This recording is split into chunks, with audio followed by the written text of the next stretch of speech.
দেশ স্বাধীনের পর থেকে নিয়ে আজ পর্যন্ত এই 54-55 বছরে এই প্রথম মুক্ত পরিবেশে, মুক্ত মঞ্চে, মুক্ত মনে ওলামা হযরতরা এই বছর কিছু কথা বলার সুযোগ পেয়েছেন। আলহামদুলিল্লাহ। মূলত মাহফিল বন্ধই ছিল। মাহফিলের যে সৌন্দর্য, যে মাহফিলগুলোতে চিত্রায়িত হতো, যেমন চট্টগ্রামের প্যারেড ময়দানের যে মাহফিল, সিলেটের আঞ্জুমানে খেদমতে কোরআনের যে মাহফিল, এরকম করে বিভিন্ন যে প্রাতিষ্ঠানিক যে মাহফিলগুলো, যেখানে লক্ষ লক্ষ জনতার ঢল নামত, এই মাহফিলগুলোকে মূলত তারা দাফন কাফনের সিদ্ধান্ত নিয়েছিল। কিন্তু দাফন কাফন করতে গিয়ে, সিদ্ধান্ত নিতে গিয়ে দাফন কাফন তাদেরই হয়ে গেছে। সম্মানিত ভাইরা, সম্মানিত বন্ধুগণ, আমরা সুন্দর মুক্ত একটা পরিবেশ পেয়েছি, বলি আলহামদুলিল্লাহ। সম্মানিত উপস্থিতি, আমার পূর্বে ইয়াহিয়া তাকি অত্যন্ত গুরুত্বপূর্ণ দিক নির্দেশনামূলক, যদিও কথাগুলো খুবই সংক্ষিপ্ত, কিন্তু সব ওয়াজ আমার মনে হচ্ছে ইয়াহিয়া তাকি করে ফেলেছে। আলহামদুলিল্লাহ। সবকিছু একটা নির্যাস থাকে না, মেসেজ তার মুখ থেকে বের হয়েছে। আসলে এত অল্প বয়সে মানুষের হৃদয়ে এত দ্রুত পৌঁছে যাওয়া, এটা খুবই কম সংখ্যক বান্দারই জুটে, যা আল্লাহ তাআলা ইয়াহিয়া তাকিকে দান করেছেন। তো এই সম্পদটা আপনাদের, এই এলাকার কৃতি সন্তান, দোয়া করবেন না ইনশাআল্লাহ? লম্বা একটু খাটো হলেও এলেমের লম্বা, এলেমেরটা অনেক লম্বা, আলহামদুলিল্লাহ। মানে আকারে খাটো, কিন্তু এলেমটা অনেক লম্বা, আলহামদুলিল্লাহ। বলে আলহামদুলিল্লাহ। তবে খাটো মানুষের কিন্তু বুদ্ধি বেশি থাকে। আমি লম্বা তো, আমার বুদ্ধি একটু কম। খুব সুন্দর তিনি কথা বলেছেন। আমরা নেতৃত্ব দেখেছি অনেক, আমরা চাঁদাবাজকে দেখতে চাই না। আসতে কোন কেন? আমরা নেতৃত্ব দেখেছি, কিন্তু অসৎ নেতৃত্বের বুকে আমরা লাথি মারতে চাই। আমাদের সব অর্জন হয়ে যাবে যদি আমরা সৎ নেতৃত্ব যদি তৈরি করতে পারি। এজন্য আমাদের কিছু কাজ করতে হবে।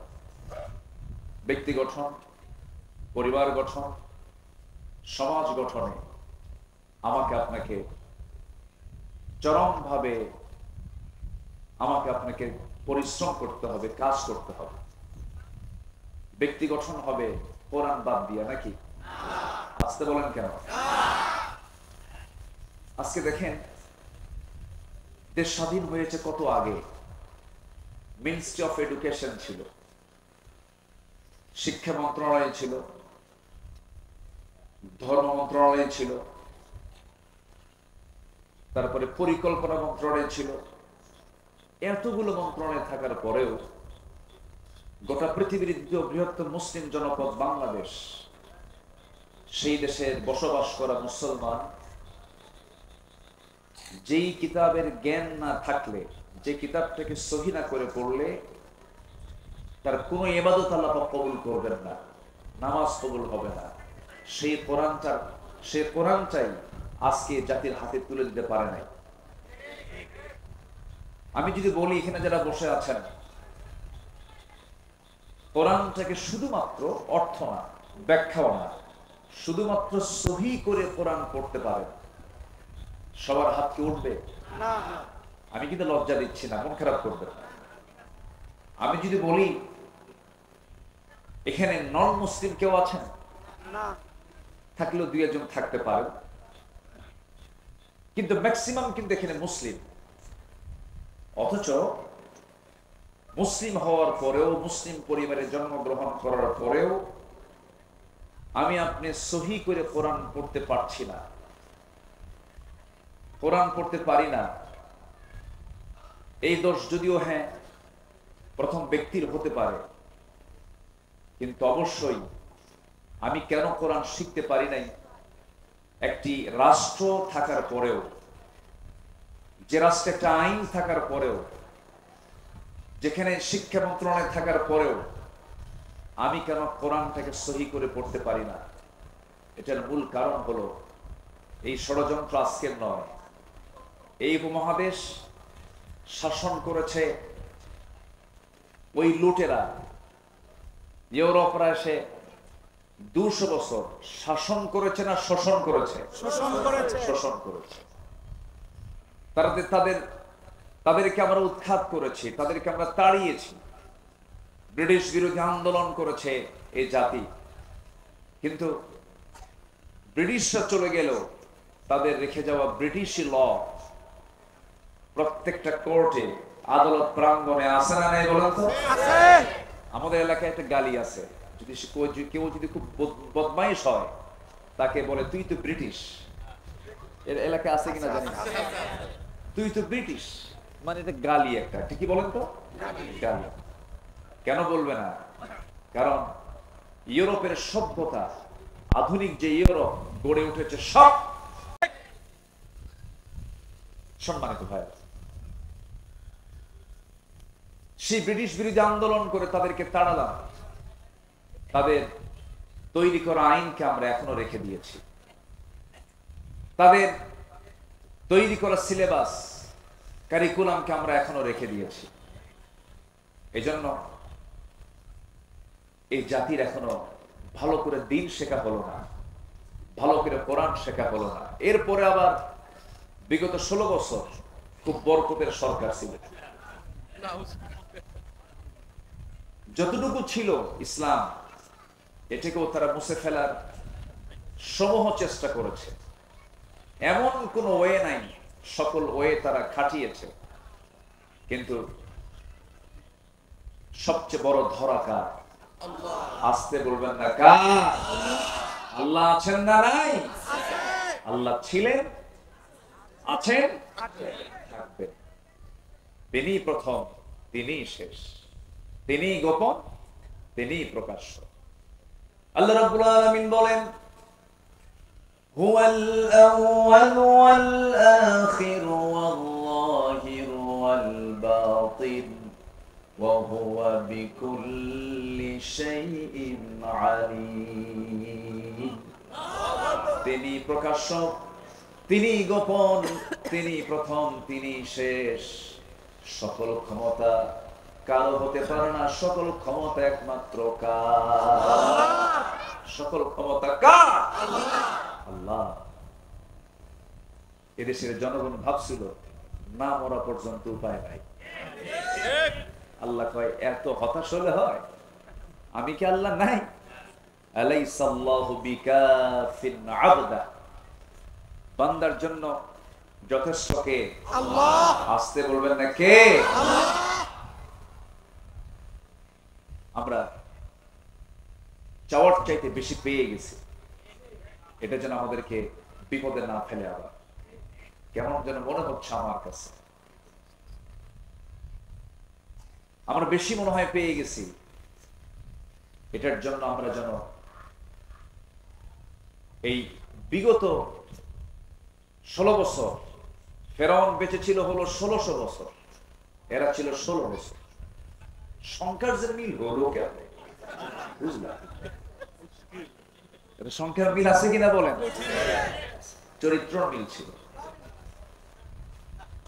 ফেরাউন এমন কোন আকাম কুকাম নাই যা ছিল না। তার ক্ষমতা থাকার জন্য ইউযাববিহুনা আবনাআকুম ওয়া ইস্তাহয়ুনা নিসাআকুম, ছেলের সন্তানগুলোকে একদম জিন্দায় মেরে ফেলত, মেয়ের সন্তানগুলোকে জীবিত রাখত। কেন? নেতৃত্ব যেন না তৈরি হয়। নেতৃত্ব তৈরি হওয়ার ভয়ে মার পেট থেকে সন্তান চিরে বের করে হত্যা করত। কত বড় নরপিশাচ ছিল হলো ফেরাউন। এই পৃথিবীতে যারাই আজও যারা হত্যা রাজনীতি করতে চান, হত্যার রাজনীতি করেন, এদের ব্লাড টেস্ট করলে ধরা পড়বে এদের মধ্যে আছে হলো ফেরাউনের রক্ত। কিসের রক্ত বলে? ফেরাউনের রক্ত। সম্মানিত ভাইরা, তাহলে ক্ষমতা কারো না, ক্ষমতা একমাত্র কার? আল্লাহ। সে আল্লাহর পক্ষ থেকে যে কিতাব কোরআনটা নাজিল হয়েছে, এটা হচ্ছে সকল অশান্তি দূর করা, সকল কল্যাণের একমাত্র উৎস হলো এই কোরআন। এই কোরআনটা নিয়ে আজকের এই আয়োজন, এই কোরআনটা নিয়ে মাদ্রাসার সৃষ্টি, এই কোরআনকে নিয়ে আজকের এই আলোচনা। তো আমি কিছু কথা বলতে চাচ্ছি। আমি আবার একটু আনইজি ফিল করছি, রাত অনেক হয়ে গেছে। কষ্ট পাচ্ছেন না তো আপনারা?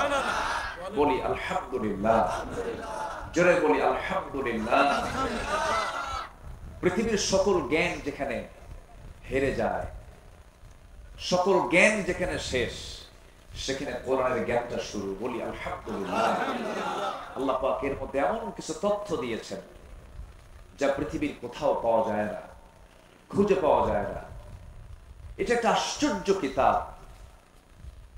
এটা এমন একটা কিতাব যে কিতাবের মধ্যে আল্লাহ রাব্বুল আলামিন সকল জ্ঞান, সকল তথ্য, সকল কিছু আল্লাহ পাকের মধ্যে উপস্থিত করে দিয়েছেন। বলি আল্লাহু আকবার।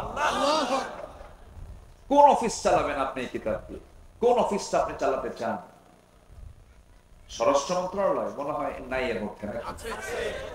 আছে আছে আছে মনে হয়। মনে হয় ক্যান্টনমেন্ট চলবে না, সাভার এই যে ক্যান্টনমেন্ট আছে না সাভার, এটা মনে হয় কোরআন দিয়ে মনে হয় খুব একটা দুর্বল হবে নাকি? চলবে কিনা বলেন? চলবে। আমার নবীর হাতে তসবিহ ছিল না তরবারি ছিল? বলেন বলেন। ওই যে আমরা তসবিহ কিনে আনেন হাজির সাহেবরা, এরকম তসবিহ হাতে ছিল না তরবারি ছিল? রাসূল তসবিহ ব্যবহার করেছেন, আমি পাইনি কোথাও, এটা আমি পাইনি। মাঝে মাঝে হাতে তসবিহ থাকে কিছু কিছু ব্যক্তির, দেখি মুখ নড়ে না কিন্তু হাত নড়ে। আছে কিনা বলেন? আচ্ছা, নড়া দরকার কি? মুখের উচ্চারণ যদি না হয় তাহলে কি হলো বলেন? সুবহানাল্লাহ। এটা আসতে বললেও কি মুখ নড়ে কিনা বলেন? কিন্তু মুখ নড়ে না হাত নড়ে, লক্ষণ কি বলেন তো? লক্ষণ কি?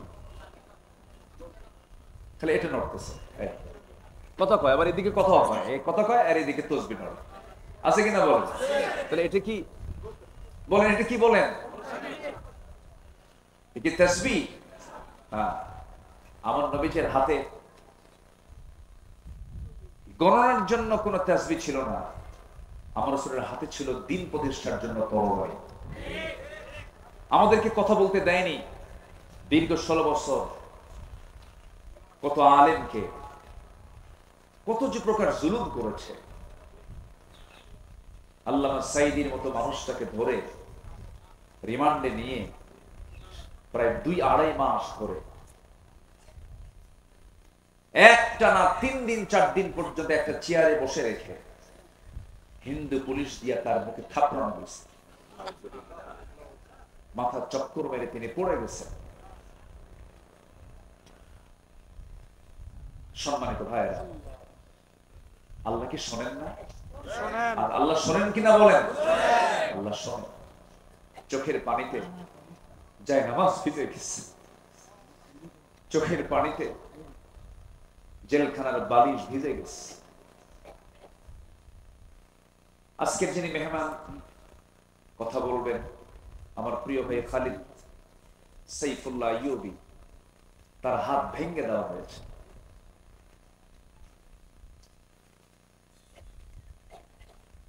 আমার তো কোনো দোষ ছিল না, আমি তো কোনো চুরি করি না। আমার রাত বেরাতে, রাতের গভীরে আমাকে বাড়ি ঘেরাও করে ধরে নিয়ে চলে যাওয়া হলো। থানায় নিয়ে বললো, হুজুর কি করবো, আমরা তো ধরতে চাই না কিন্তু খুব চাপ, চাকরি করবো না তাহলে বাচ্চাদের খাওয়াবো কি? হুজুর চাকরি বাঁচানো তো খরচ, তখন আমি বললাম ঈমান বাঁচান তো নফল। শেষ পর্যন্ত এই যে চরম জুলুম নির্যাতন, সরাসরি সাহায্য নাজিল করেছেন তিনি আমার কে? আসতে বলবেন না, তিনি আমার কে?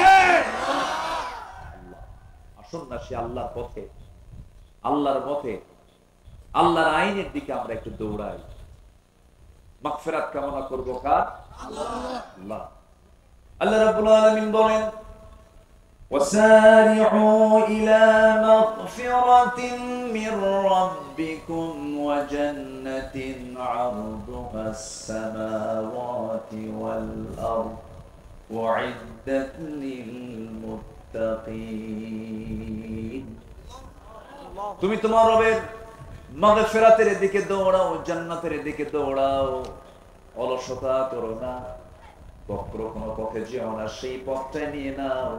সবাই বলুন ইহদিনাস সিরাতাল মুস্তাকিম সিরাতাল্লাযীনা আন'আমতা আলাইহিম গায়রিল মাগদুবি আলাইহিম ওয়ালাদ-দাল্লিন।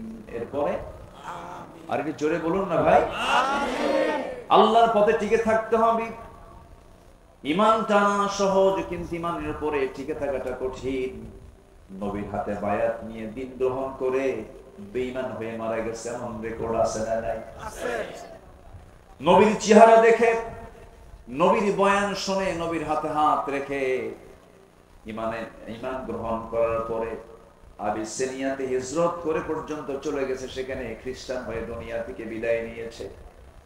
এই জন্য আমার বন্ধুগণ, আল্লাহ রাব্বুল আলামিন সেজন্য সুন্দর করে এক জায়গায় বলছেন ইন্নাল্লাযীনা ক্বালু রাব্বুনাল্লাহু সুম্মা ইসতাকামু তাতানাসসালু আলাইহিমুল মালায়েকা আল্লা তাখাফু ওয়া লা তাহজানু ওয়া আবশিরু বিল জান্নাতিল্লাতী কুনতুম তুআদুন।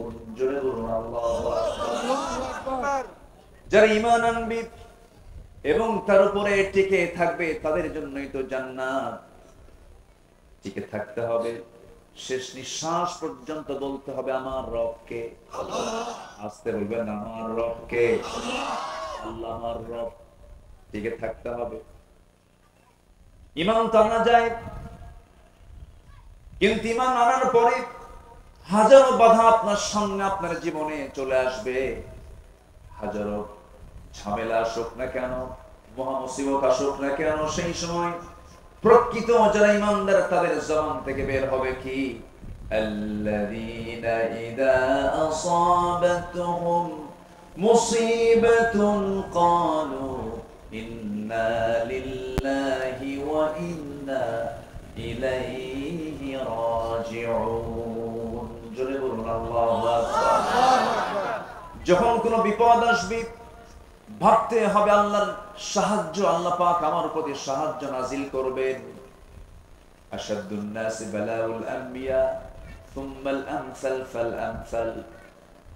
এই জগতে আদম থেকে শুরু করে নিয়ে আজ পর্যন্ত যত মানুষ পাঠিয়েছেন এবং পাঠাবেন, এর মধ্যে সবচেয়ে বড় বালা মুসিবত এসেছে হলো নবীদের উপরে, এবং তারপরে যত বালা মুসিবত আসছে আমার আল্লাহর যারা পছন্দের বান্দা তাদের উপরে।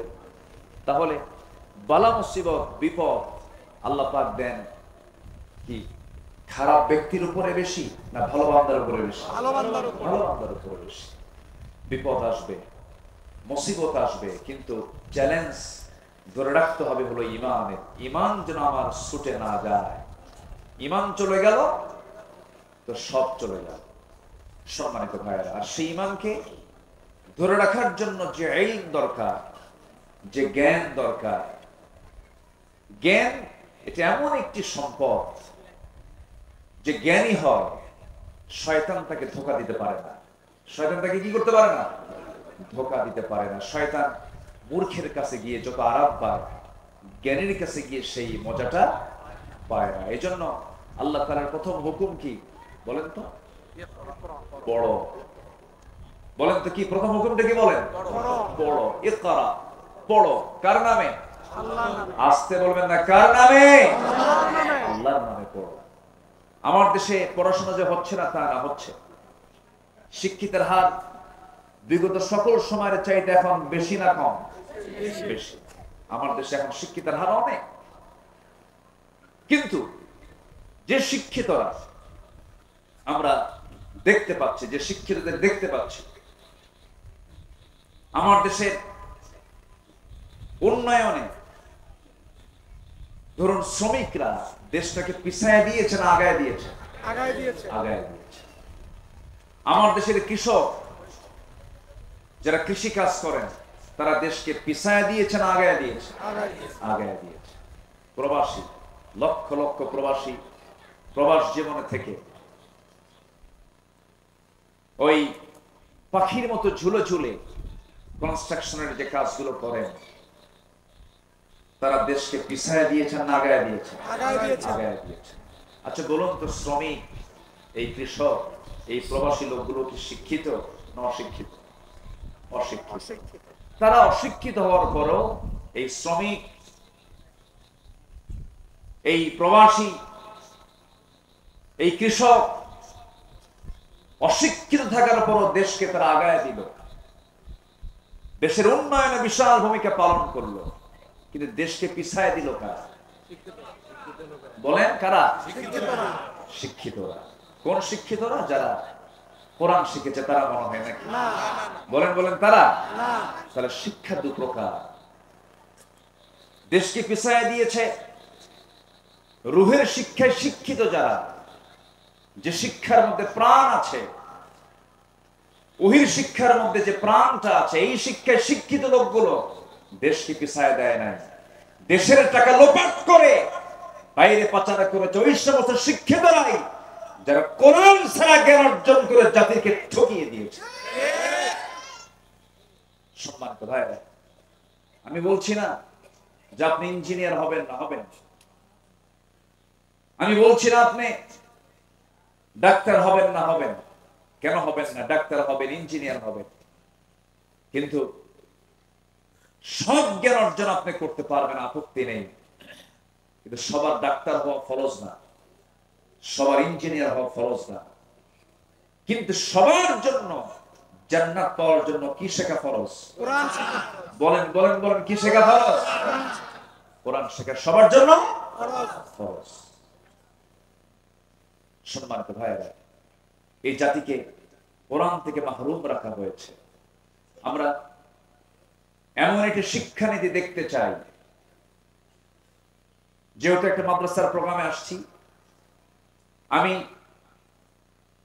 স্পষ্ট ভাষায় জানিয়ে দিতে চাই, আমরা সামনে এমন একটি শিক্ষানীতি দেখতে চাই যে শিক্ষানীতির ভিতরে সকল ফ্যাকাল্টিতে, সকল শিক্ষায়, সকল প্রতিষ্ঠানে সবার আগে 1 নম্বর সিলেবাস হবে কোরআন। এটা কি দেখতে চান আপনারা? জাতি তখনই ভালো হবে যখন জাতির হাতে তুলে দেওয়া হবে কি তুলে দেওয়া হবে? কোরআন। কিন্তু আমি নিজেও ঢাবির ছাত্র ছিলাম, ঢাকা ইউনিভার্সিটিতে পড়াশোনা করেছি। বিগত সময়ে যে রাজনীতিগুলো আমরা দেখেছি, ছাত্রদের হাতে কোরআন তুলে দিয়েছে না অস্ত্র তুলে দিয়েছে? কোরআন তুলে দিয়েছে না মাদক তুলে দিয়েছে? কোরআন তুলে দিয়েছে না নারী তুলে দিয়েছে? আমরা সেই নেতৃত্ব দেখতে চাই না। সকল বাতিল নেতৃত্বকে না বলে, সকল বাতিল নেতৃত্বের মুখে ঝাঁটা মেরে আমরা কি সৎ নেতৃত্ব বাংলার জমিনে গড়ে তুলতে চাই। সবাইকে রাজি আছেন? রাজি আছেন কারা কারা? একটা হাত উঁচু করে দেখান।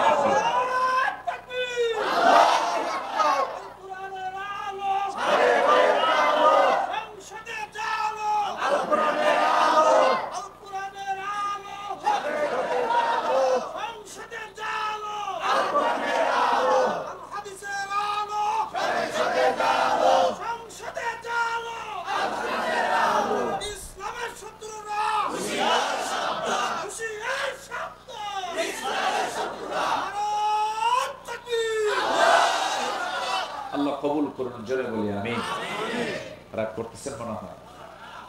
আমরা যখন রাষ্ট্র নিয়ে কথা বলি, আমরা যখন সমাজ নিয়ে কথা বলি, তখন একটা মহলের গায়ে চুলকানি শুরু হয়, আছে কিনা? হুজুর আপনি দোয়া করে দিবেন, আমরা যা করি করি, আপনাদের দায়িত্ব হলো দোয়া করা, বাচ্চা হলে আজান দেওয়া, বিয়ের প্রয়োজন হলে একটু বিয়ে পড়ায় দেওয়া, আর মরে গেলে একটু জানাজা পড়ায় দিবেন। এই তো আপনাদের ডিউটি। আপনারা আবার এই দিক থেকে কথা বলেন কেন? আমার দেশে আবার কিছু হুজুরও ছিল, বিগত 16 বছর দেখেছি আমরা, সিনেমা হল উদ্বোধন হবে, হুজুর গিয়ে দোয়া করে। মদের ফ্যাক্টরি উদ্বোধন হবে, দোয়া করে আল্লাহ এই ফ্যাক্টরিতে বরকত দিয়ে দেয়। আছে কিনা বলেন?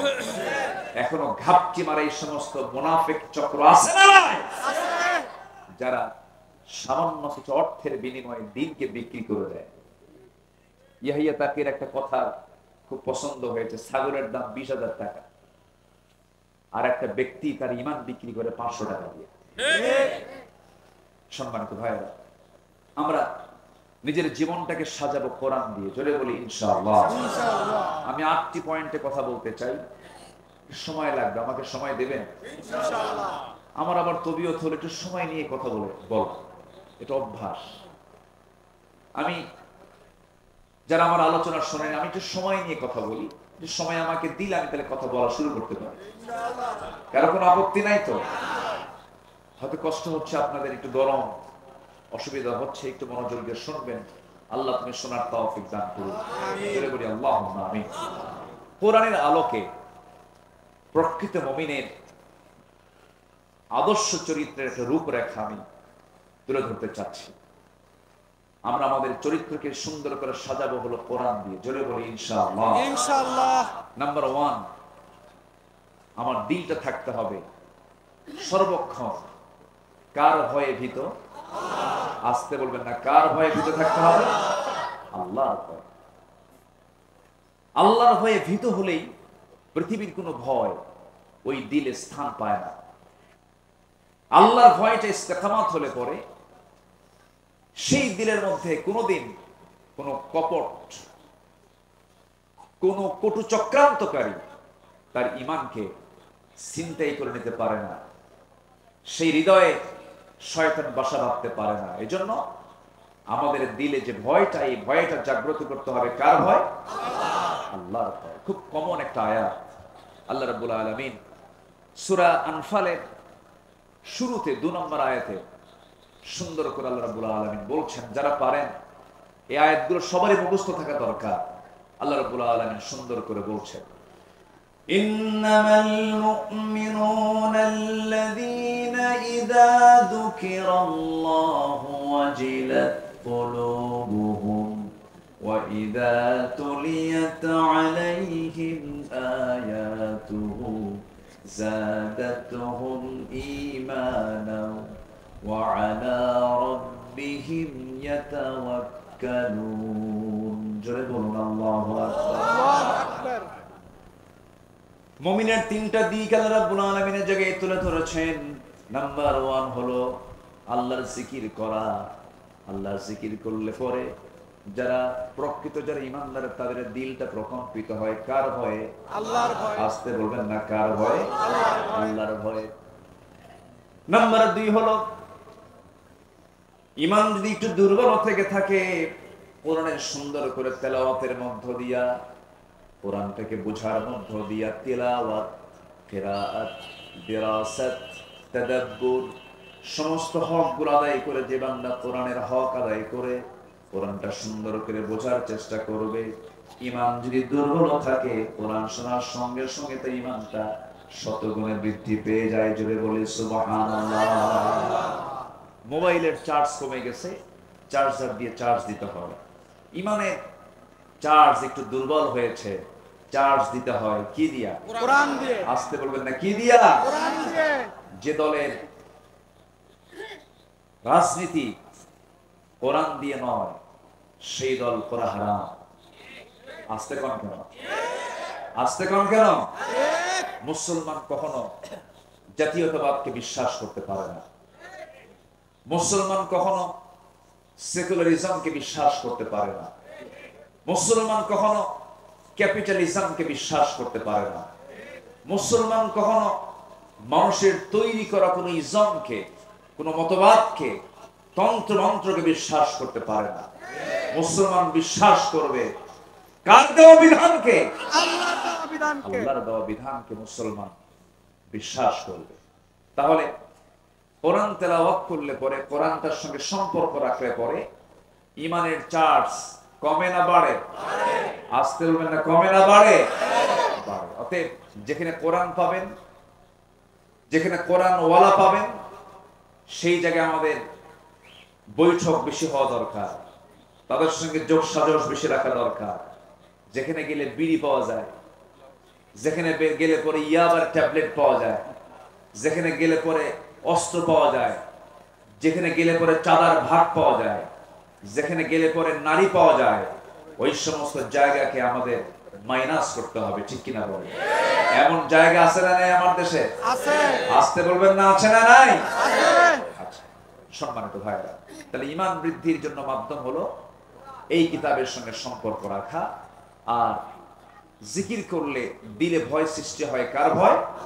আল্লাহর ভয়। নাম্বার 3 হলো ওই সমস্ত বান্দাগুলো যারা আল্লাহকে ভয় করে, আল্লাহর কালামকে যারা সুন্দর করে তেলাওয়াত করে, ওই সমস্ত বান্দার আরেকটা গুণ হলো ওই সমস্ত বান্দাগুলো জীবনের সকল জায়গায় ভরসা রাখে কার উপরে? আল্লাহর উপরে। আসতে বলবেন না, কার উপরে? আল্লাহর উপরে। আল্লাহ রাব্বুল আলামিন বলেন, ফাইদা আযামতা ফাতাওয়াক্কাল আলাল্লাহ ইন্নাল্লাহা ইউহিব্বুল মুতাওয়াক্কিলিন। যখন তোমরা কোনো সিদ্ধান্তহীনতায় পড়ে যাবে, যখন তোমরা কোনো কঠিন মুসিবতের মধ্যে পড়ে যাবে, সেই সময় তোমরা আমার উপরে ভরসা করবে। আমি আল্লাহ রাব্বুল আলামিন আমার প্রতি ভরসা করনেওয়ালা, আমার প্রতি যারা ভরসা করে আমি তাদেরকে দারুণ ভালোবাসি। জোরে বলি সুবহানাল্লাহ। তাহলে আমাদের ভরসার জায়গা কে? আল্লাহ। আসতে বলবেন না, কে? আল্লাহ। জনগণ সকল ক্ষমতার উৎস। ভরসা না এটা? না। এদিকে ভরসা না, ভরসা নয়। সকল ক্ষমতা কার? আল্লাহর। সকল ক্ষমতার উৎস কে? আল্লাহ। আল্লাহ তাআলা। আল্লাহর ভয় থাকতে হবে। সাইয়েদনা ওমর ফারুক রাদিয়াল্লাহু তাআলা আনহু একদিন জাহান্নামের আয়াত শুনতেছিলেন। কিসের আয়াত বলেন? জাহান্নাম। এটা কোথায় আছে? কোরআনে। বলেন বলেন, জাহান্নামের আয়াত কোথায়? কোরআনে। শোনা মাত্রই অস্থিরতা বেড়ে গেল, খুব কাঁপতেছে। কাঁপতে কাঁপতে অঝরে ঝাড়ায় তিনি চোখের পানি ফেলতে লাগলেন। অস্থির চিত্ততা নিয়ে তিনি নিজেকে বলছেন, ওই হাকায়া ওমর আন্না লাকান নাজাহ। ওমর, তোমার জন্য কি নাজাত আছে নাকি? তোমার জন্য কি নাজাত আছে নাকি? চিৎকার করে করে কান্নাকাটি করছেন, চোখের পানি ফেলে ফেলে কাঁদতেছেন। অথচ যে ওমর আল্লাহ রাব্বুল আলামিন দুনিয়ার জিন্দেগিতে জান্নাতের ঘোষণা দিয়েছেন, ওমর জান্নাতি। রাসূল নিজে বলেছেন, ওমর ফিল জান্নাহ, ওমর জান্নাতি। সে ওমর যদি জাহান্নামের আয়াতগুলো শুনতে শুনতে অস্থির হয়ে যান, চোখের পানি ফেলে ফেলে কাঁদে। এই জীবনের বৃদ্ধির দিকটা আমরা যদি নিজের জীবনে বাস্তবায়ন করতে চাই, জাহান্নামের যে আয়াতগুলো আছে, আয়াতগুলো আমাদের সামনে নিয়ে আসার দরকার আছে না নাই? আচ্ছা, আমরা সুন্দর করে কোরআনটা পড়বো। জোরে বলি ইনশাআল্লাহ। কোরআনটা বেশি বেশি পড়বো, বেশি বেশি শুনবো, কোরআন শুনবো বেশি, গান শুনবো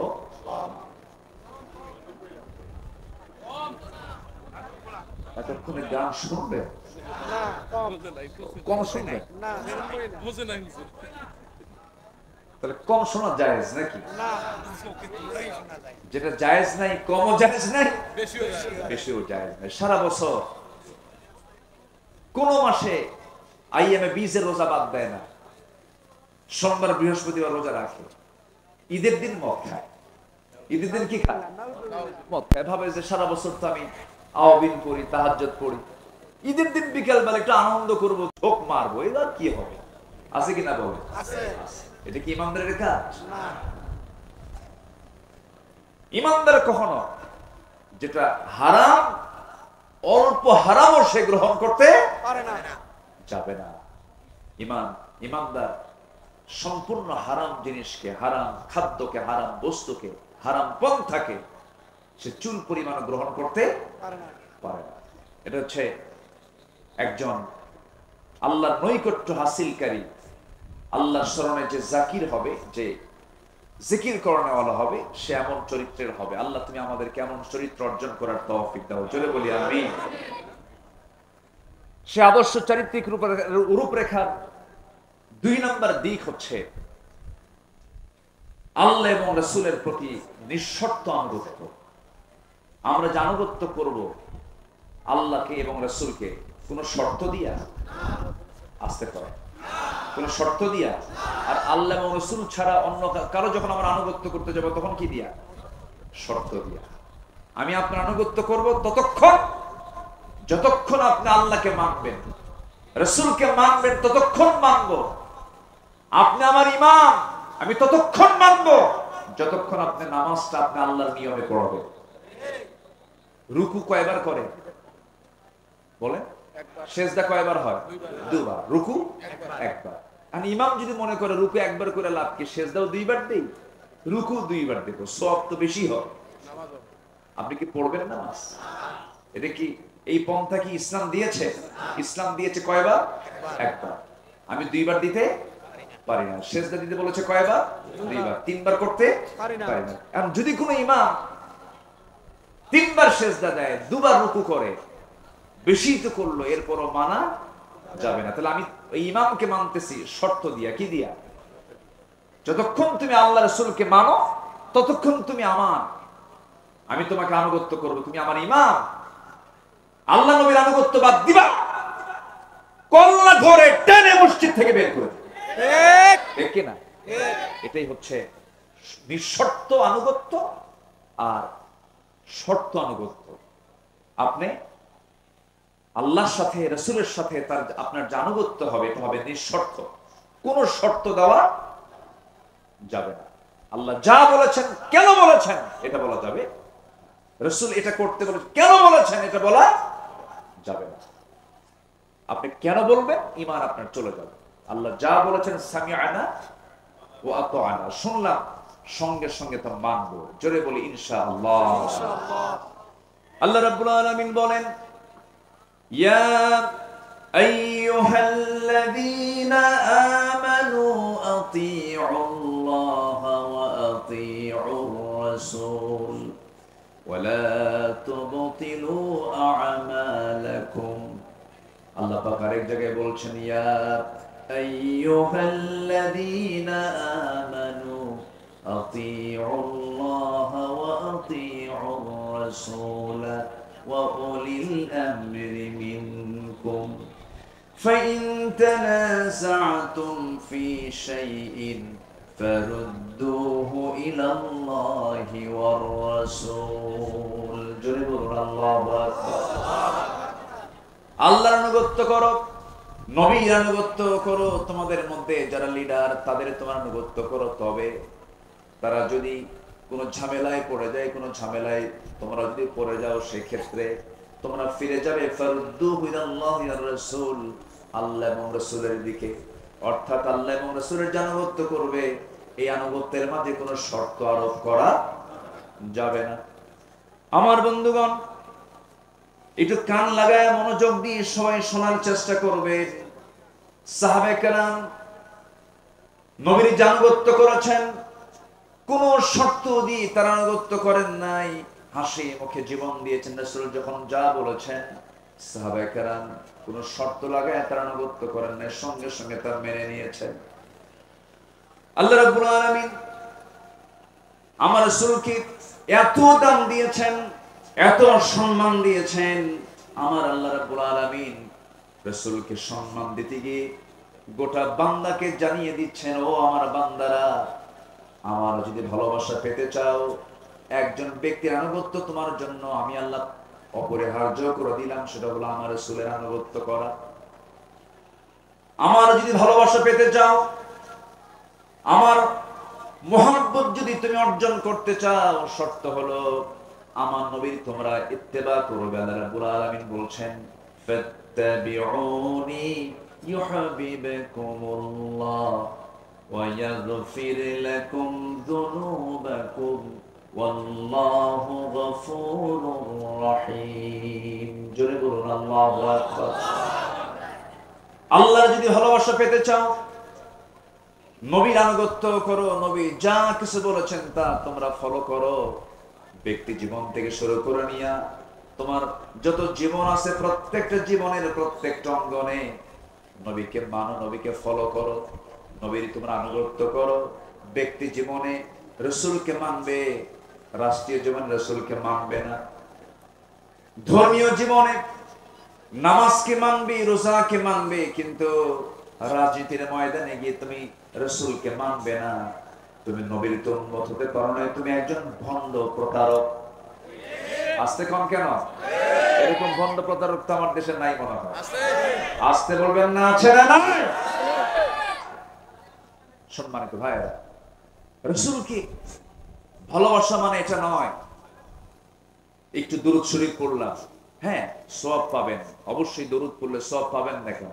দরুদ পড়লেন, মুখে সুন্দর একদম মুখ ভরা দাড়ি রাখলেন, মাথায় পাগড়ি পরলেন, একটু আতর লাগালেন, মেসওয়াক করলেন, সমস্যা নাই, এগুলো সুন্নাহ, ভালো, আলহামদুলিল্লাহ, কোনো সমস্যা না। আমি বলছি না যে এগুলোর গুরুত্ব ইসলামে নাই, আছে। কিন্তু মুখের দাড়ি কিন্তু আবু জেহেলেরও ছিল। এরপরে পোশাক আশাক দিয়ে যদি জান্নাত পাওয়া যেত, বর্তমান বিশ্বে অন্যান্য ধর্মের অনেক পোশাক আছে যেটা ইসলামের সঙ্গে মিলে যায়, আছে কিনা বলেন? মিলে যায়। আল্লাহ তাআলা বাহ্যিক কোনো কিছুকে প্রাধান্য দিবেন না। ইন্নাল্লাহা লা ইয়ানজুরু ইলা সুওয়ারিকুম ওয়ালা ইলা জাসামিকুম ওয়ালাকিন ইয়ানজুরু ইলা কুলুবিকুম ওয়া আমালিকুম। আল্লাহ তোমাদের দেহ দেখবেন না, আল্লাহ তোমাদের চেহারা দেখবেন না, আল্লাহ দেখবেন তোমার ভিতরটা এবং তোমার আমলটা আল্লাহ পাক দেখবেন। সম্মানিত বন্ধুগণ, সম্মানিত ভাইরা, এই জন্য নবীর প্রতি এবং আল্লাহর প্রতি যে আনুগত্য হবে, এই আনুগত্যের মাঝে কোনো শর্ত আরোপ করা যাবে না। সম্মানিত ভাইরা, সাদ ইবনে মুআজ রাদিয়াল্লাহু তাআলা আনহু একজন সাহাবী, যিনি 30 বছর বয়সে ইসলাম কবুল করেন, 35 বছর বয়সে শাহাদাত বরণ করেন। ইসলাম পেয়েছেন কয় বছর? বলেন, কয় বছর পেয়েছেন? মাত্র 5 বছর। এই 5 বছরে তিনি ইসলাম পেলেন। প্রথম যে যুদ্ধ হলো বদর, বদর যুদ্ধের দিন তিনি বদরের ময়দানে দাঁড়ালেন। এই যুদ্ধটা ছিল কি সমান সমান যুদ্ধ না অসম যুদ্ধ? অসম। 313 কোথায় আর 1000 কোথায়? অশ্বারোহী কোথায় আর পদাতিক কোথায়? পায়ে হেঁটে যাওয়া আর ঘোড়ার পিঠে থেকে যুদ্ধ করা, অস্ত্র হাতে নিয়ে যুদ্ধ করা, অস্ত্র ছাড়া যুদ্ধ করা, একটা অসম যুদ্ধ ছিল। সেই যুদ্ধের ময়দানে এই সাদ বিন মুআজ রাদিয়াল্লাহু তাআলা আনহু যখন আমার নবী যখন ডাকলেন দীপ্ত কণ্ঠে, সেই বদরের ময়দানে দাঁড়িয়ে তিনি বলছেন, ফাওয়াল্লাযী বা'আসাকা বিল হক, আল্লাহর কসম করে বলছি যিনি আপনাকে সত্য সহ প্রেরণ করেছেন, লাউস্তা'রাতু বিনা হাযাল বাহর, হে রাসূল আপনি যদি আমাদেরকে সমুদ্রের দিকে অগ্রসর করতে বলেন, আমরা অগ্রসর হব, ঝাঁপিয়ে পড়ব, আপনার আনুগত্যের বাইরে আমরা এক চুল পরিমাণ যাব না। জোরে বলে সুবহানাল্লাহ। সেই সাহাবী বদরে গেলেন, উহুদও গেলেন, খন্দকের যুদ্ধ পরপর এই 3 নম্বর যুদ্ধে অংশগ্রহণ করলেন। মাত্র 5 বছর তিনি ইসলাম পেয়েছেন, 30 বছরে দিন গ্রহণ করলেন, 35 বছরে দুনিয়া থেকে বিদায় নিলেন।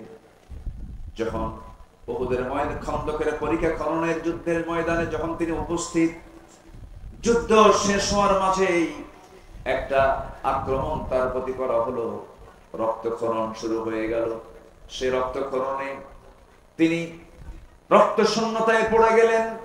এক পর্যায়ে তাকে বাঁচানো গেল না, তিনি দুনিয়া থেকে বিদায় নিলেন।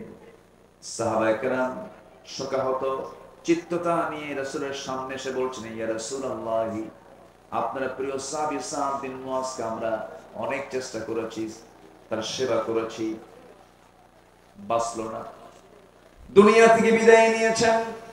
আমার নবীজি শোনা মাত্রই ইন্না লিল্লাহ বললেন, তার জন্য দোয়া করলেন। এবং আমার নবীজি বলেন, সাহাবীরা শোনো, আমার এই প্রিয় সাহাবীর মাত্র 5 বছরের ইসলামের আনুগত্যের মধ্য দিয়ে সে যে জীবন যাপন করেছে, আল্লাহ পাক তার এই মৃত্যুতে এত বেশি খুশি হয়েছেন যে আরশ আজিম পর্যন্ত প্রকম্পিত হয়েছে। আরশ প্রকম্পিত হয়েছে তার মৃত্যুতে। মানে আরশ জেনে গেছে, আরশের ফেরেশতারা জেনে গেছে যে একজন আল্লাহর প্রকৃত বান্দা দুনিয়া থেকে বিদায় নিলেন। মাত্র কয় বছর? আসতে বলেন কয় বছর? 65 বছর পার হয়, নামাজ পড়ে না। 67 বছরের বুড়া মানুষ, চামড়া কুচকে গেছে, টেনে টেনে নাপিতকে কয় দাড়িটা কেটে দে। বুড়া কি হওয়া সম্ভব? আছে না? বদনসিব, এরকম বদনসিব আছে না? আচ্ছা, এগুলো করা যাবে না। আমরা জীবনের সকল জায়গা আনুগত্যের চূড়ান্ত দিকটা আমরা আল্লাহর জন্য, রাসূলের জন্য আমরা বরাদ্দ করব। জোরে বলি ইনশাআল্লাহ। জি ইনশাআল্লাহ। সম্মানিত ভাইরা, আমি কি শেষ করে দেব? আলোচনা চালাবো? জোরে বলি ইনশাআল্লাহ। নাম্বার 3, দায়িত্ব এবং জবাবদিহিতা ভারে বিগলিত হৃদয় এবং আত্মসমালোচনা। যে ব্যক্তি নিজের দোষ খুঁজে পায় সে হচ্ছে আল্লাহর পছন্দের বান্দা। বলি আলহামদুলিল্লাহ। আমরা খুঁজে পাই কার দোষ? বলেন বলেন, অন্যের দোষ। কিন্তু দোষ খুঁজে বের করতে হবে কার? নিজের দোষ। নিজেরই তো সমস্যা অনেক, আমি অন্যের সমস্যা দেখবো কখন? নিজেই তো রোগী, ঠিক কিনা বলেন? আমার দোষ আছে না নাই? কিন্তু আমরা অন্যের দোষে আমরা তালাশে ব্যস্ত হয়ে পড়ি না। নিজের সমালোচনা, নিজের দোষ খোঁজার চেষ্টা করতে হবে এবং মাথায় রাখতে হবে জবাবদিহিতার কাঠগড়ায় দাঁড়াবো একদিন কার সামনে? আসতে বলবেন না, কার সামনে? আল্লাহর সামনে। আল্লাহ রাব্বুল আলামিন সুন্দর করে বলছেন, ইন্না আরাদনাল আমানাতা আলাস সামাওয়াতি ওয়াল আরদ ওয়াল জিবালি ফাআবাইনা আন ইয়াহমিলনাহা ওয়া আশফাকনা মিনহা ওয়া হামালাহাল ইনসান ইন্নাহু কানা যালুমান জাহুলা। জোরে বলুন আল্লাহু আকবার। সূরাতুল আহজাব 72 নম্বর আয়াতে আল্লাহ রাব্বুল আলামিন বান্দার পরিচয় দিতে নিয়ে তিনি বলছেন, আমি আসমান, জমিন, পর্বতমালার প্রতি আমানত পেশ করেছি। তারা তা বহন করতে অস্বীকার করেছে, ভীত হয়ে পড়েছে, কিন্তু মানুষ সেই আমানতকে বহন করেছে। আমার বন্ধুগণ, মানুষকে আল্লাহ পাক সেই দায়িত্ব দিয়েছেন। একজন খলিফার কথা কিছুক্ষণ আগেও বলেছি। 2 নম্বর খলিফার নাম কি বলেন? বলেন কি? কিসের আয়াত শুনে কেঁদেছেন? মনে আছে আপনাদের? ওমর। আল্লাহু আকবার। কয় নম্বর খলিফা? বহুদিন আগে এক মাহফিলে বললাম, ওমরে ফারুককে চিনেন কে? তো সামনে থেকে এক ছোট্ট ছেলে দাঁড়ায় বলে, হুজুর আমি চিনি। কে? আমাদের বাড়ির দোতলায় ভাড়া থাকে। আমাদের বাড়ির দোতলায় ভাড়া থাকে। এটা কি সেই ভাড়া থাকে ওমর? কোন ওমর? বলেন বলেন বলেন। কোরআনের ওমর। আল্লাহু আকবার। রাসূল মারা গেছেন, উনি বিশ্বাস করতে পারছিলেন না। কি ভালোবাসা ছিল! আল্লাহু আকবার। আমার নবী ইন্তেকাল করেছেন। ওয়ামা মুহাম্মাদুন ইল্লা রাসূল قد خلت من قبله الرسل। এই আয়াত নাযিল হয়েছে আগে, কিন্তু ওমর ফারুকের কানে যখন সংবাদ একজন দিয়ে দিল, ওমর তুমি কি জানো রাসূল দুনিয়া থেকে বিদায় নিয়েছেন? নাঙ্গা তরবারি তিনি বের করলেন, বের করে বলছেন, দ্বিতীয়বার কোন ব্যক্তি আমার কানে যদি সংবাদ দিতে আসো রাসূল ইন্তেকাল করেছেন, আমি তার গর্দান উড়াইয়া দেব। নবীর প্রতি তার এত প্রেম ছিল, এত মহব্বত ছিল। এত গাঢ় সম্পর্ক ছিল। সব সাহাবী রাসূলকে ভালোবেসেছেন, কিন্তু ওমর ফারুকের ভালোবাসা একটু ভিন্ন ছিল। রাসূলকে দারুণ তিনি মহব্বত করেছেন। নবীর প্রতি চুল পরিমাণ কোন বেয়াদবি তিনি সহ্য করতে পারতেন না। সবার কম বেশি ইতিহাসগুলো জানা আছে। এক মুনাফিক নবীর কাছে বিচার চাইতে আসলো, এসে বলতেছে, ইয়া রাসূলুল্লাহ, বিচারটা আমার চাই। কি বিচার? ইহুদির সাথে আমার গন্ডগোল লাগছে, একটু বিচারটা করে দেন। নবীজি মুনাফিকের পক্ষে রায় না দিয়া রায়টা দিয়েছেন ইহুদির পক্ষে। কারণ রাসূল কি মুসলমান দেখবেন, ইহুদি দেখবেন না, আইন দেখবেন। বলেন কি দেখবেন? কি দেখবেন? ইয়াদিলু হুয়া আকরাবু লিত্তাকওয়া। ইয়াদিলু হুয়া আকরাবু লিত্তাকওয়া। আদালত ঠিক রাখো, এটাই হলো তাকওয়ার জায়গা। এটা কিসের জায়গা? তাকওয়ার জায়গা। কি মসজিদ না বাজার? মসজিদ। ভালো করে কম, বাজার না। বাজার না নাকি? বলেন বলেন বলেন। উত্তর হলো তাকওয়ার জায়গা মসজিদ, বাজার। কিন্তু আমরা কি মনে করি? তাকওয়ার জায়গা শুধু মসজিদ, আর বাজারে গিয়ে ওজন হেরফের করে। ইয়াদিলু হুয়া আকরাবু লিত্তাকওয়া। কষ্ট পেলে শেষ করে দেই নাকি? আচ্ছা। সেই ওমর ফারুক রাদিয়াল্লাহু তাআলা আনহু, তার কাছে ওই মুনাফিক এসে বলল, নবীর কাছে বিচার চাইতে গেলাম, রাসূল ভাবছিলাম আমি মুসলমান, নবী আমার পক্ষে রায় দিবেন। আমার পক্ষে রায় না দিয়া ইহুদির পক্ষে রায় দিলে এটা কেমন কথা? বিচার পছন্দ হয় না। ওমর, বিচার সানি করো, সানি বিচার করো, দ্বিতীয় বিচার করো। সাইয়েদনা ওমর ফারুক রাদিয়াল্লাহু আনহু কাছে কথাটা এত জঘন্য মনে হলো, এতটা আপত্তিকর মনে হলো, কাউকে বলার প্রয়োজন মনে করলেন না। শুধু বললেন, তুমি একটু দাঁড়াও, ভিতর থেকে আস। ভিতরে গেছেন, হাতের মধ্যে কি নিয়েছেন বলেন? কি নিয়েছেন? কার প্রতি ভালোবাসা? নবীর প্রতি ভালোবাসা। চিন্তা করে দেখো, অন্য কথাও তো বলতে পারতেন, বেকুব, বেয়াদব, নবীর বিচার পছন্দ হয় না, যাও এখান থেকে, বলতে পারতেন। ভাবলেন এটা তো বদমাইশ, এর বাঁচাবই। তরবারি হাতে নিলেন, কোন কথা নাই, বাইরে এসে একটা শব্দ বের করার মতো সুযোগও দিলেন না। তরবারি তার গর্দান বরাবর মেরে দিলেন। মুনাফিক দুনিয়া থেকে বিদায় নিল। আমার নবীর কাছে সংবাদ চলে গেছে। রাসূল ভাবলেন, আহারে ওমর বুঝি একটা খুন করে ফেললো। আল্লাহর পক্ষ থেকে আয়াত নাযিল হলো, ওমর যে সিদ্ধান্ত নিয়েছে এটাই হলো সঠিক সিদ্ধান্ত, কারণ ওমর জীবনের চাইতে আপনাকে বেশি ভালোবাসে। জোরে বলে সুবহানাল্লাহ। আল্লাহু আকবার। ওমর ফারুক রাদিয়াল্লাহু তাআলা এক রাতে ঘুরতেছেন। ওনার তো দায়িত্ব ছিল রাতের বেলা ঘুমানো না ঘোরানো। বলেন ঘুরে বেড়া না ঘুম? ঘুরে বেড়ানো। ঘুরতেন খাদেমের মতো। কিসের মতো বলেন? রাতের বেলা পুলিশের ডিউটি করে না? ডিউটি করে কিনা? রাতের বেলা ডিউটি করে অস্ত্র হাতে নিয়ে। আর ওমর ফারুক রাতের বেলা ডিউটি করতেন হাতে ছোট্ট একটা লাঠি নিয়ে। আল্লাহু আকবার। মদিনার অলিগলি ঘুরতেছেন। ঘুরতে ঘুরতে দেখেন এক শিশুর কান্না। এক শিশুর কান্না তার কানে আসলো। দরজার কাছে গিয়ে বললেন, এই মহিলা, এই কন্যা, এই সন্তানের মাকে তোমার কি একটু দয়া মায়া নেই? এই গভীর রাত্রে শিশু কান্দে, থামাতে পারো না?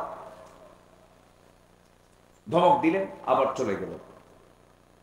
শেষ রাত্রের দিকে আবার এসে দেখেন আবার কাঁদতেছে। এবার ধমক দিয়ে বললেন, তোমার কি আল্লাহর ভয় নাই? ছোট্ট বাচ্চা কান্দে, তার খাবারের ব্যবস্থা করতে পারো না? এক পর্যায়ে ওই মহিলাটা দুঃখ ভরা কণ্ঠে খুব আবেগ তাড়িত হয়ে বলতেছে, আপনি আমাকে খুব বিরক্ত করছেন। এই গোটা রাত ধরে আপনি আমাকে বিরক্ত করছেন কেন? আমার সন্তান তো কাঁদবেই, কান্নাকাটি করবে, কারণ এই এলাকার যে শাসক, এই জনপদের যে খলিফা ওমর তো দুগ্ধ পোষ্যদের কোনো ভাতা দেয় না। দুগ্ধ পোষ্যদের কোনো ভাতা দেয় না। কার দোষ ধরে দিল? বলেন কার দোষ? মহিলা তো আর চেনে না যে সামনে কে দাঁড়ায় কথা কয়। সাইয়েদনা ওমর ফারুক জিব্বায় মারলেন কামড় আর বলেন ইন্না লিল্লাহ। আমি কাকে ধমক দেই? ধমক তো আমার খাওয়ার কথা। আল্লাহু আকবার বলবেন।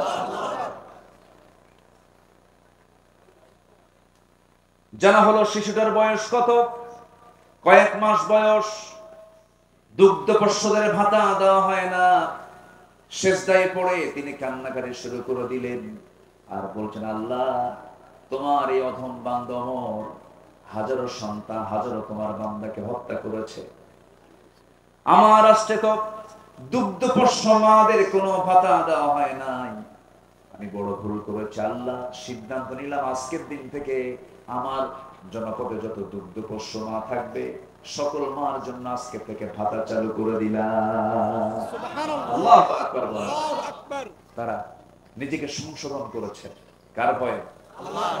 আর আমার দেশে দুগ্ধপোষ্যের ভাতা দিবে কখন? ওদের নিজের ভাতাই তো হয়, ঠিক কিনা বল?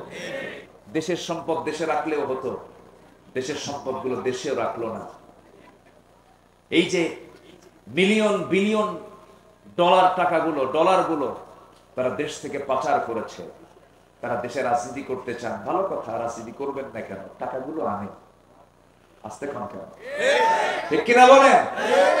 টাকাগুলো ওর বাপের না তো? ওর বাপের টাকা না, টাকাগুলো ফেরত আনো। গত জুলাই 24-এর আন্দোলনে যে সমস্ত মারকোল খালি হয়েছে সেই সমস্ত মারকোলে সন্তান ফেরত না দেওয়া পর্যন্ত রাজনীতির অধিকার তোমাদের থাকতে হবে। নিজের চোখে দেখেছি আমি জুলাই, আমি ঢাকায় ছিলাম, বৃষ্টির মতো গুলি করা হয়েছে, পাখির বাচ্চার মতো গুলি করে হত্যা করা হয়েছে। হাত চলে গেছে, পা চলে গেছে, চোখ চলে গেছে। এই জীবনগুলো দিয়েছে যারা, এই জাতির একটা বড় দোষ আছে, ইতিহাস দ্রুত ভুলে যায়। ইতিহাস যত দ্রুত ভুলে যায়। সম্মানিত ভাইয়েরা, আমরা সব দেখা শেষ করেছি। আমরা 16 বছরের শাসন দেখেছি, 25 বছরের শাসন দেখেছি, 9 বছরের শাসন দেখেছি, কেয়ারটেকার গভর্নমেন্ট দেখেছি, সব দেখা শেষ করেছি। আগামীর দেশ আমরা দেখতে চাই কোরআনের দেশ। আগামীর সরকার আমরা দেখতে চাই কোরআনের সরকার। রাজি আছেন কারা কারা? হাত উঁচু করে রাখুন।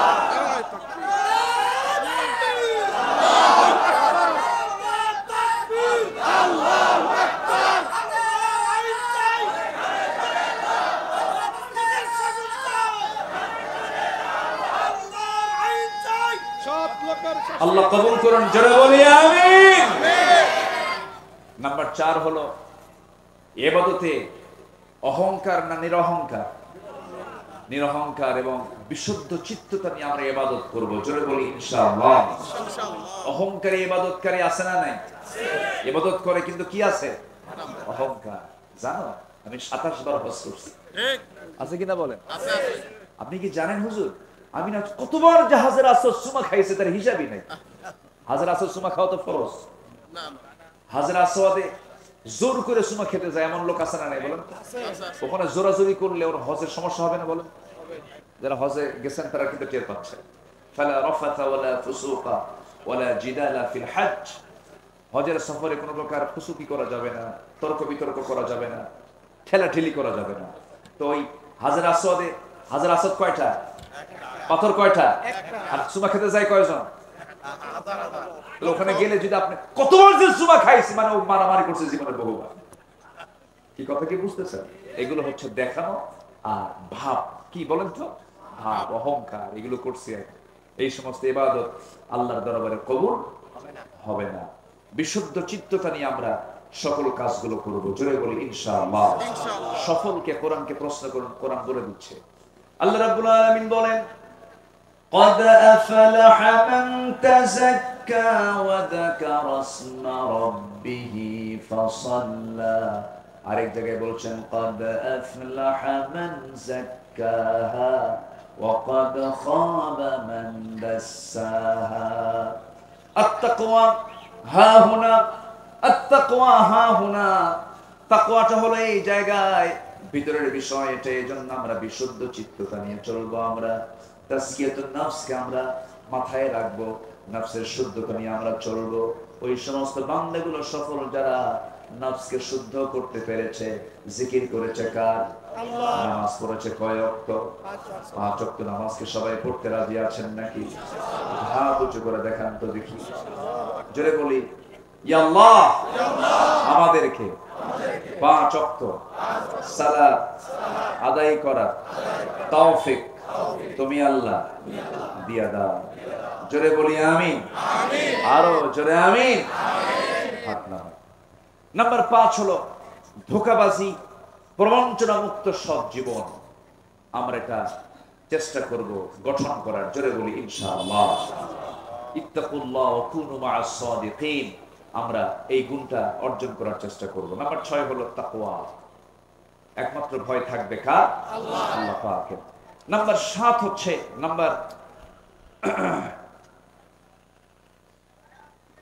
7 হচ্ছে অধীনস্থদের অধিকার এবং ইনসাফ প্রতিষ্ঠা করা। আমার যে অধীনস্থ, ওয়াখফিদ জানাহাকা লিল মুমিনিন, এই বিষয়ে আমরা খেয়াল করার চেষ্টা করব। নাম্বার 8 হলো ন্যায় বিচার প্রতিষ্ঠায় আপোষহীন থাকতে হবে। আমাদের সবচেয়ে বড় ঘাটতি হলো এই রাষ্ট্রের সবচেয়ে বড় ঘাটতি হলো ন্যায় বিচারের অভাব। ঠিক কিনা বলুন? ইতিমধ্যে আজকের মাহফিলের যিনি অন্যতম মেহমান, বরেণ্য অতিথি, আমার প্রিয় ভাইজান, এদেশের অগণন মানুষের হৃদয়ের স্পন্দন, আমার প্রিয় ভাইজান, অত্যন্ত বিনয়ী মানুষ, হাসি খুশি মানুষ, মুহাদ্দিস, মুফাসসির, ওয়াইজ, মুহতারাম মাওলানা খালিদ সাইফুল্লাহ আইয়ুবী হাফিজাহুল্লাহ। বলি আলহামদুলিল্লাহ। আছেন কেমন?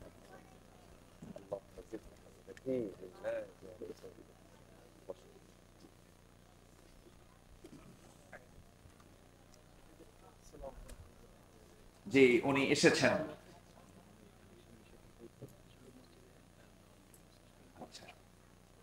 উনি এসেছেন। আমার প্রিয় ভাইজান যতক্ষণ আলোচনা করবেন, আমি আসলে এত রাতে আলোচনায় আমিও যে পছন্দ করি তা নয়। তো এই সময়টা তো যাওয়ার সময়, কিন্তু আমার একটা সবার কাছে আরজ থাকবে, শেষ অবধি, শেষ স্তর দোয়া সহকারে সবাইকে থাকতে রাজি আছেন না? ইনশাআল্লাহ সবাই থাকতে রাজি আছেন না? সবাই থাকবেন এই আশাবাদ কামনা করছি। এবং আমার নির্দিষ্ট আলোচনা কোরআনের আলোকে আমার জীবন গড়ার জন্য যে 8টি পয়েন্ট আমি যে কথা বললাম, আল্লাহ যেন আল্লাহর এই পরামর্শগুলো আমাদের জীবনে ট্রিট করে, আমাদের জীবনে বাস্তবায়ন করে, আমরা যেন আমাদের জীবনকে আলোকিত করে আল্লাহর সে আদালতে আখিরাতে জবাবদিহিতার সেই কাঠগড়ায় দাঁড়িয়ে যেন সুন্দর জবাব দিতে পারি, এই আশাবাদ কামনা করে আমি শেষ করছি। তার আগ দিয়ে মসজিদুল আকসা, মসজিদ আকসা এটা কোরআন খচিত একটা আয়াতের একটা অংশ। সুবহানাল্লাযী আসরা বিআবদিহি লাইলাম মিনাল মাসজিদিল হারাম ইলাল মাসজিদিল আকসা। এই কোরআনের এই বরকতময় শব্দটাকে নিয়ে তারা এই মসজিদটার নামকরণ করেছেন। যদিও দৃশ্যমান নাই, জায়গার টাইলস যদি দিয়ে আল্লাহকে বলা হয়, আল্লাহ তুমি তো বলে দিয়েছো একটা সেজদার জায়গা দিলে আমি তার জন্য জান্নাতে একটা ঘর দিয়ে দেব, বিশাল সওয়াবের কাজ। শুনবেন যেখানে মসজিদ হচ্ছে, বাস এটা টাইলসের দাম দিয়ে দিবেন মিনিমাম। তারা আপনার জন্য এরকম করে একটা একটা করে ঘর হতে থাকলে, এরকম যদি কয়েক হাজার সেজদার জায়গা যদি দেন, আল্লাহর কাছে গিয়ে যদি বলেন আল্লাহ এতগুলো ঘর দরকার না, অন্তত একটা ঘর তুমি আমার দাও। রব্বি বিনি লি ইনদাকা বাইতান ফিল জান্নাহ ওয়া নাজ্জিনি মিন ফিরআউনা ওয়া আমালিহি। আসির সালাতু ওয়াসসালাম কয়টা ঘর চেয়েছেন? কয়টা ঘর? একটা। রব্বি বিনি লি ইনদাকা বাইতান ফিল জান্নাহ, আমার জন্য একটা ঘর দাও জান্নাতে। আমি বেশি ঘর চাই না। ওয়া নাজ্জিনি মিন ফিরআউনা ওয়া আমালিহি, ফিরআউন থেকে তার অপকর্ম থেকে তুমি আল্লাহ আমাকে বাঁচায় দাও। এজন্য ইয়াহইয়া তাকির এই চূড়ান্ত মুজাহাদা প্রচেষ্টার মধ্য দিয়ে সুন্দর একটি মাদ্রাসার রূপ এখানে রূপায়িত হয়েছে। এটা আলো ছড়াচ্ছে এলাকায়, মসজিদ নির্মাণ হবে, আপনাদের সার্বিক সহযোগিতা কামনা করছি। আমি এতক্ষণ ধরে যে কথা বললাম এটা আমার বেয়াদবি হচ্ছে। আমি মোহতারাম প্রিয় ভাইজানের হাতে মাইক ছেড়ে দিয়ে দোয়া চেয়ে, সবার কাছে দোয়া চেয়ে, ভাইয়ের কাছে দোয়া চেয়ে, এবং আমিও দোয়া করি সবার জন্য। আমি আমার কথা এখানে শেষ করছি। সুবহানাকা আল্লাহুম্মা ওয়া বিহামদিকা আশহাদু আন লা ইলাহা ইল্লা আনতা আস্তাগফিরুকা ওয়া আতুবু ইলাইক।